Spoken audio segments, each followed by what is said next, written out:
Definitely first priority Shakib Khan. বরবাদ তো অবশ্যই, কিন্তু বরবাদের টিকিট পাইনি এখনো। বরবাদ দেখবো 2-1 দিনের মধ্যেই।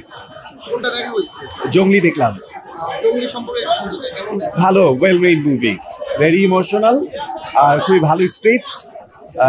স্পেশালি সিয়ামের অভিনয়, বুবলির অভিনয়, বাচ্চাটার অভিনয় অসাধারণ ছিল। ভালো ছিল, খুব ভালো গল্প। আমি ওকে দেখছি। হ্যাঁ, মেসেজ তো ছিলই যে আমাদের প্রত্যেকটা শিশুদের প্যারেন্টসদেরকে, বাচ্চাদেরকে অনেক বেশি টেক কেয়ার করতে হবে। বাচ্চাদেরকে অনেক বেশি প্যারেন্টিং ব্যাপারটা অনেক বেশি ইম্পর্টেন্স দিতে হবে। সিয়াম এবং হচ্ছে সাকিব খান, সিয়ামকে বলা হচ্ছে আপনার নেক্সট সুপারস্টার বাংলাদেশ ফিল্মে। সেক্ষেত্রে আপনি কতটুকু সম্ভাবনা দেখেন?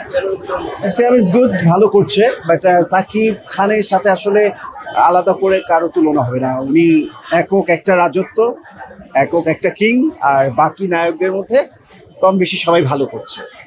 তবে জঙ্গলিতে সিয়ামের অভিনয় দুর্দান্ত ছিল, দুর্দান্ত বলতেই হবে, ভালো ছিল।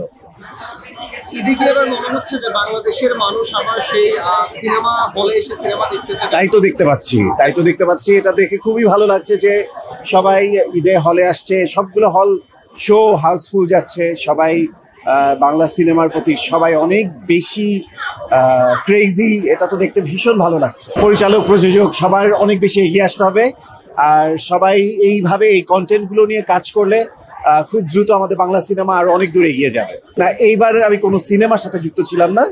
আমার মুভি যে কাজগুলো, যে প্রজেক্টগুলো সামনে আসছে, আমি নিজেও একটা মুভিতে অভিনয় করতে যাচ্ছি।